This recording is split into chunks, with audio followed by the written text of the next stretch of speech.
I'd like to thank everybody for joining us this afternoon. Very, very excited to announce that the Bureau of Justice Assistance, which is an arm of the Department of Justice, has provided some substantial grant funding to the city of Tampa and specifically to the Tampa Police Department. We have received just under $600,000 from the body-worn camera program to purchase approximately 600 cameras that will be worn by our corporals and below. That means corporals and officers, uniformed officers throughout the department. This grant is in addition to several other grants that the city of Tampa has received in the past 2 weeks from the Department of Justice to help keep our city safe from gun violence. We received a $750,000 CJIC, which is a Crime Gun Intelligence Center grant, in addition to $561,000 Project Safe Neighborhood, which is also focused on gun violence and gangs.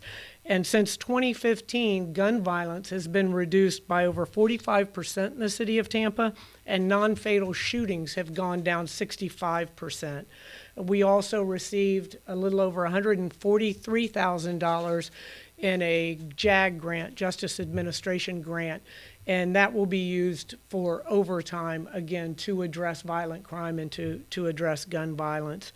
In September, in addition, we received grants from the Department of Homeland Security for port security, for SWAT and bomb sustainment, and hazmat sustainment as well. And I would like to personally thank our federal partners for focusing on Tampa and being a great partner in making Tampa one of the safest cities in the nation. As many of you, I hope, know, Tampa is the 3rd safest city for a city our size in the United States, and we could not be more proud of that and the accomplishments of all of the hardworking officers you see behind me and all of the other just under 1,000 officers that are out on the streets 24 hours a day, 7 days a week to keep our city safe. In the past 3 weeks, the city has been awarded more than $4 million in public safety grants. So very, very excited about that. And I'm going to call up Assistant Chief Eli Vasquez to talk about the body-worn camera program a little bit more specific, and he can answer any questions on that program as well. And then I also want to call up Captain Paul Luzinski, who has headed our ShotSpotter program a lot of people don't know about. We received $500,000 in grants in 2017 for the ShotSpotter program, again, to keep all of our citizens safe in the city of Tampa. Chief? Good afternoon. Eli, can you spell your first and last name? Elias Vasquez, ELIASVAZQUEZ. And title? I'm the Assistant Chief of Police. And so I just wanted to say that today's a great day for the Tampa Police Department. We want to make a great department even greater with these cameras. It goes to transparency. One of the most important things in 21st century modern day law enforcement is to have public trust. And to build public trust, you need to have relationships. And so this goes a long way as far as building those relationships, building that transparency, accountability of the police officers. When we did the pilot program, we saw an 8.4% reduction in response to resistance by the citizens out there.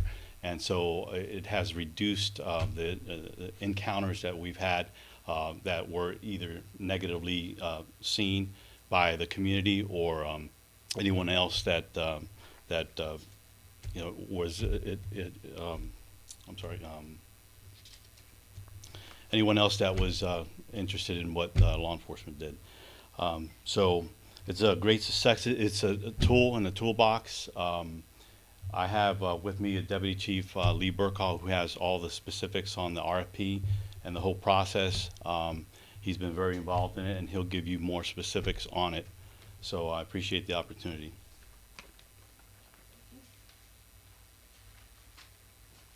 Good afternoon. My name is Paul Luzinski. Do you want me to spell that? Luszynski, and I'm currently the commander of the Violent Crime Bureau, which is part of the Criminal Investigation Division. In 2017, we received a technology grant for $500,000, and with a portion of that, we decided to purchase gunshot detection technology. And in June, we deployed 3 square miles of gunshot detection technology into one of our neighborhoods.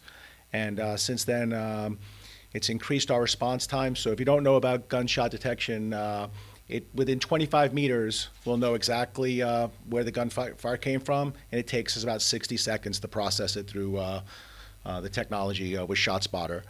So it increases our response time. We've already responded to 3 shootings that we weren't called about, where we found people shot, which has allowed us to render assistance. We recovered several firearms. More importantly, we're increasing our intelligence. We're knowing exactly where our gunfire is happening, which lets us do a much better hotspot policing. And also, we recover evidence from the scene that we use for in our NIBIN project, which is the National Integrated Ballistic Identification Network. We use shell casings to identify serial trigger pullers. So it's working out really good. But most importantly, what it allows us to do is interact with the community. Because for years, we've had people sitting at their dinner table, gunfire goes off. 80% to 90% of gunfire does not get reported to the police department. So people look out their windows, they don't see a police response, they think that we don't care. But now we know, and we go. And what we do is we do a canvas. We knock on every door around that activation and make sure people are safe. We interact with the community, and we build bonds that makes us a much more viable police department, and it makes people feel a lot safer. So we're very happy with this technology, and it's part of the reason why we've seen a tremendous reduction in gun crime. Lee, you want to show him the camera? Lee Burkaw, Deputy Chief, BERCAW. So the department is very excited about the new body-worn camera program, and we're also very excited about technology. Technology has changed since we first started this program. So we looked at the latest and greatest and all the advanced features. So the new body-worn camera won't have a cord that's connected to it.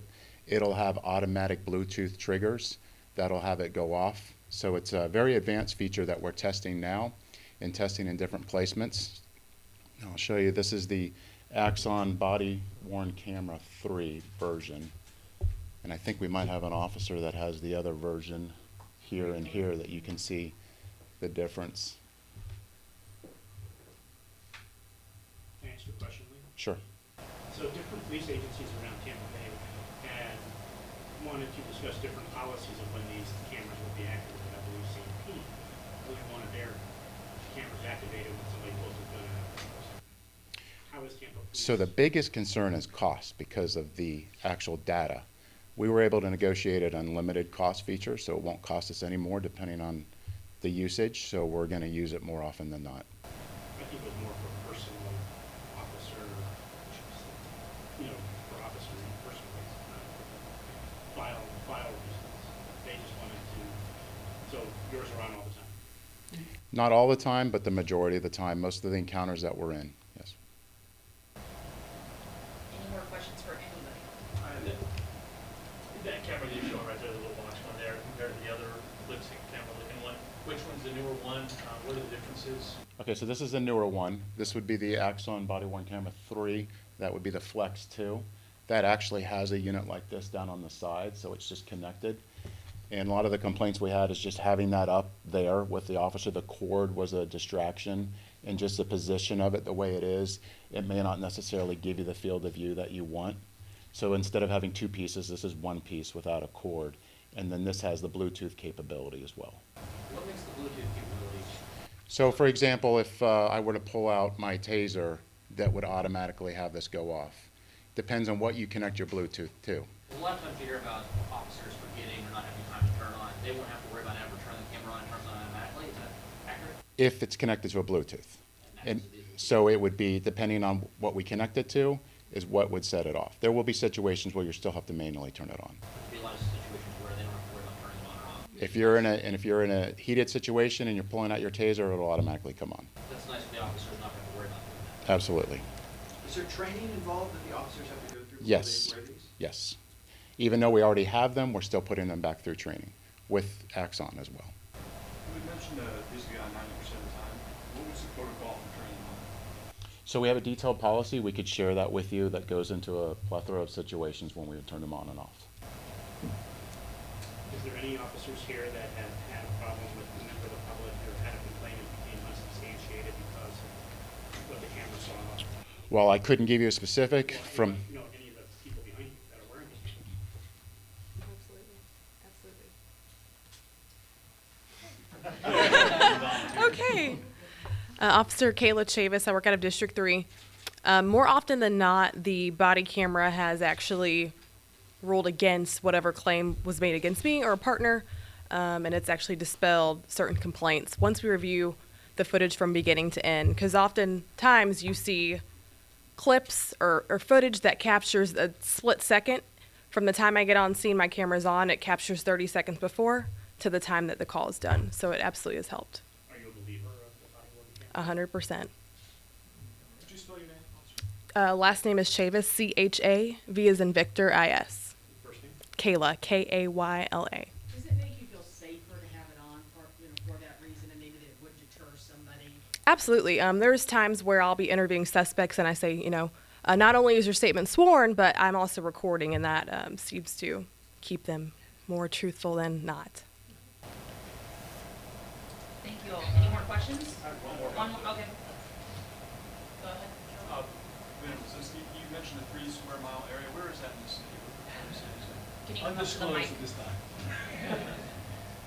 time. We're not going to share that. Mayor, do these grants help relieve the budget at all? Were you expecting the body worn camera grants to come through and then as far as the budget?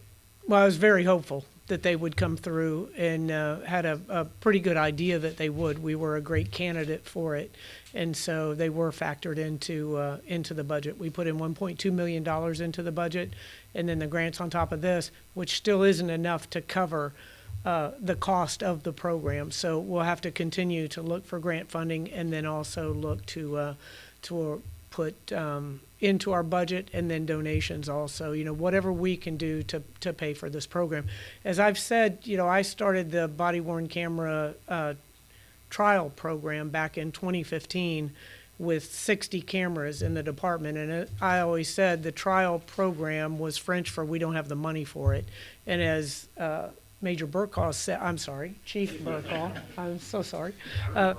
As Chief Burkaw said, it's not the cameras themselves aren't expensive, it's the data storage that is incredibly expensive, and that's what keeps a lot of agencies from going to these programs. So we're very thankful to have received the grant funding. How many cameras now, because of all these grants, how many officers will now have the cameras? And then looking forward with the amount that are coming in, what are the challenges that you think you'll be facing? We're looking at having all uniform officers and school resource, a number, motor officers that will be wearing these cameras. So somewhere between 600 and 650, it will be the final total, and those will be phased in, starting with officers clearly out on patrol. And there are a lot of issues. This sounds like a very simple program where all you have to do is clip on a camera and everything's great. Well, you have to look at privacy issues. You have to look at when you activate, when you don't. And it's not, especially when you're on a call with a heightened sense of emergency or danger, it has to be a second reaction that you don't think about. And so that's why the officers have to train. I worked with a couple of other agencies after I retired. I hate to say this for the older people, but the young officers are the ones that get it quickly. And they hit automatically, and it just becomes a second nature. The longer you've been around, the longer it takes to teach us older people new tricks. But they're welcomed by the officers because it gives that transparency, and it as the chief said, Chief Vasquez said, it builds that relationship. It really cements that relationship that we've built with our citizens. And so it also provides great evidence as well. It's kind of hard to come back after the fact and say, that's not what I said when it's on video. So how many officers currently have the cameras? There's 60. And you're about to move that And they're, right, there's 60 and they're spread around each of the 3 districts and then on our bicycle squad. And so the goal is to have every officer in uniform, some specialty squads, and corporals as well wearing the body cameras. I was gonna ask about specialty squads, so when there's will SWAT have them if there's an operation, or some of them are narcotic squads when they're not, when they're, trying to apprehend somebody, making an entry or whatever, what would they have access to? That's yet to be determined, but again, you have to look at the cost and who has the largest percentage of interaction with citizens every single day, and those are the officers that you see here, or the officers in uniform that are dealing with the public 11 and a half hours every day. And the money for storage, where's that gonna come from? That's all configured in. It's sort of the package price, but the majority of the money goes to the data storage, and then you have to look at things like public records requests. Those increase dramatically because people want to see that video as well. So it's all of law enforcement across the nation are trying to implement these programs, and new issues come up every single day. So the 600,000 will go for the cameras and the storage? Yeah.